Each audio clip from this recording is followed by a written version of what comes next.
अस्सलामु अलैकुम वरहमतुल्लाहि वबरकातुहू। अल्हम्दुलिल्लाहि रब्बिल आलमीन वस्सलातु वस्सलामु अला नबिय्यिना मुहम्मदिन व अला आलिहि व सहबिहि अजमईन व बाद। तलबा-ए अज़ीज़, आज हम लोग अल-बलागतुल वाज़िहा में नया सबक शुरू करेंगे जिसका उन्वान है, जिसकी हेडिंग है अग़राज़ुत तशबीह।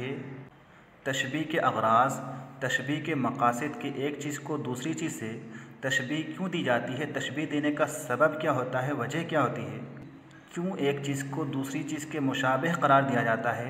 तो यहाँ पर बयान किया जा रहा है कि अग़राज़ुत तशबीह कसीरतुन, तशबीह देने के अग़राज़, तशबीह देने के मक़ासिद बहुत सारे हैं। मिनहा मा यली, उन अग़राज़ में से, उन मक़ासिद में से, उन वजूहात में से चंद ये हैं। पहला सबब क्या है, बयान व इम्कानिल मुशब्बह, मुशब्बह के मुमकिन होने को बताना। व दालिका हीना युस्नदु इलैहि अम्रुन मुस्तग़रबुन ला तज़ूलु ग़राबतुहु इल्ला बिज़िक्रि शबीहिन लहू। तशबीह देने का ये सबब कब होता है, व दालिका, और ये उस वक्त होता है, हीना युस्नदु इलैहि, जबकि मुशब्बह की तरफ इस्नाद की जाती है, मुशब्बह की तरफ निस्बत की जाती है। अम्रुन मुस्तग़रबुन, किसी ऐसी अनोखी चीज़ की, किसी ऐसी नादिर चीज़ की। ला तज़ूलु ग़राबतुहु इल्ला बिज़िक्रि शबीहिन लहू, जिसकी ग़राबत, जिसका अनोखापन ज़ाइल नहीं होता है, ख़त्म नहीं होता है।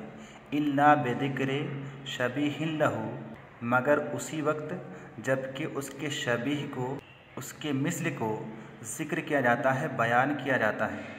तो ये तशबीह देने का पहला सबब है कि कभी कभी ऐसा होता है कि मुशब्बह की तरफ किसी ऐसी चीज़ की इस्नाद की जाती है, किसी ऐसी चीज़ की निस्बत की जाती है जो चीज़ इंतहाई ज़्यादा अनोखी होती है, निराली होती है, अजीब व गरीब होती है, और उसका अनोखापन, उसकी गराबत, उसकी नुदरत ख़त्म नहीं होती है, ज़ाइल नहीं होती है, मगर उसी वक्त जबकि उसके शबीह को ज़िक्र किया जाता है, यानी उसको किसी चीज़ से तशबीह दी जाती है। तो ये तशबीह देने का पहला मकसद है। दूसरा मकसद क्या है, बयान हाल ही, मुशब्बह के हाल को बयान करना।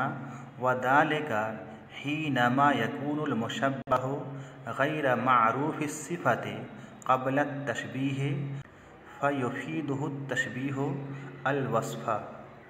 तशबीह देने का दूसरा मकसद यानी मुशब्बह के हाल को बयान करना कब होता है, व दालिका, और ये उस वक्त होता है, हीनमा यकूनुल मुशब्बहु गैर मारूफ़ सिफ़ति, जबकि मुशब्बह सिफ़त का गैर मारूफ़ होता है। क़ब्ल तशबीह, तशबीह देने से पहले, यानी तशबीह देने से पहले, तशबीह से पहले मुशब्बह की सिफ़त मारूफ़ नहीं होती है। फ़युफ़ीदुहु तशबीह अल वस्फ़ा, तो तशबीह देने से फ़ायदा क्या होता है, तशबीह देने से फ़युफ़ीदुहु तशबीह अल वस्फ़ा, तशबीह से मुशब्बह की सिफ़त मालूम हो जाती है।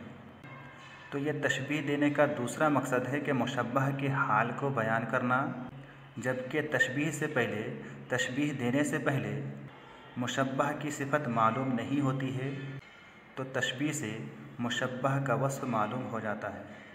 उसके बाद तशबीह का तीसरा मकसद बयान किया जा रहा है, बयानो मिक़दार हाल ही, मुशब्बह के हाल की मिक़दार बयान करना। और ये कब होता है, कैसे होता है, व दालिका इदा कानल मुशब्बहु मारूफ़ सिफ़ति क़ब्ल तशबीह मारिफ़तन इजमालियतन व कानत तशबीह युबय्यिनु मिक़दार हादिहि सिफ़ति। मुशब्बह के हाल की मिक़दार को बयान उस वक्त किया जाता है जबकि इदा कानल मुशब्बहु मारूफ़ सिफ़ति, जबकि मुशब्बह मारूफ़ सिफ़त हो, यानी मुशब्बह की सिफ़त मालूम हो, मुशब्बह कैसा है वो पता हो। क़ब्ल तशबीह, तशबीह से पहले, तशबीह देने से पहले, लेकिन किस तरह से मालूम हो, मारिफ़तन इजमालियतन, इजमाली तौर से मालूम हो, तफसीली तौर से मालूम ना हो।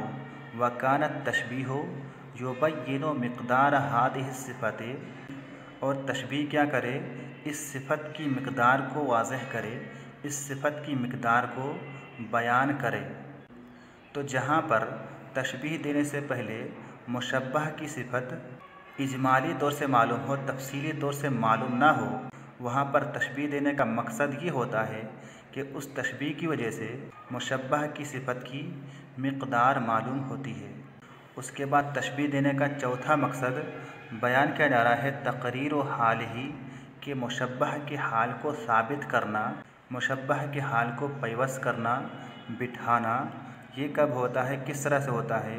कमा इदा काना मा उसनिदा इलल मुशब्बह यहताजु इला तस्दीद वल इज़ाह बिल मिसाल।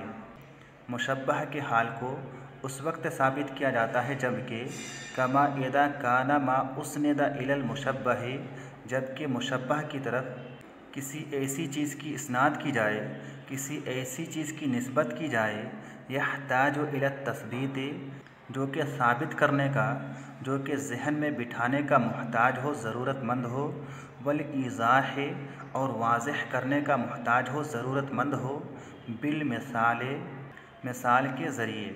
तो जहाँ पर मुशब्बह की तरफ किसी ऐसी चीज़ की निस्बत की जाती है जिसे मिसाल के ज़रिए वाज़ह करने की ज़रूरत होती है, जहन में बिठाने की ज़रूरत होती है और साबित करने की ज़रूरत होती है, वहाँ पर तशबीह देने का मकसद मुशब्बह के हाल को साबित करना और बिठाना मकसद होता है। उसके बाद आखिरी मकसद बयान किया जा रहा है तज़यीनुल मुशब्बह औ तक़बीहुहु। इसमें दरअसल दो मकासद हैं। तज़यीनुल मुशब्बह, मुशब्बह को मुज़य्यन करना, मुशब्बह को आरास्ता करना, खूबसूरत बना करके पेश करना, यानी मुशब्बह की अच्छाई को बयान करना। मिसाल के तौर से उसकी खूबसूरती, उसकी मालदारी, उसकी सखावत व फयाज़ी, इसी तरह से अच्छी सिफ़ात को बयान करना। और दूसरा मकसद औ तक़बीहुहु, यानी उसकी बुराई को, उसकी खामी को, उसकी बदसूरती को बयान करना। तो ये तशबीह देने के चंद मकासद हैं। इन तमाम चीज़ों को इंशाअल्लाह ताला हम मिसालों से अच्छी तरह से समझेंगे। आज के लिए बस इतना ही। अस्सलामु अलैकुम वरहमतुल्लाहि वबरकातुहू।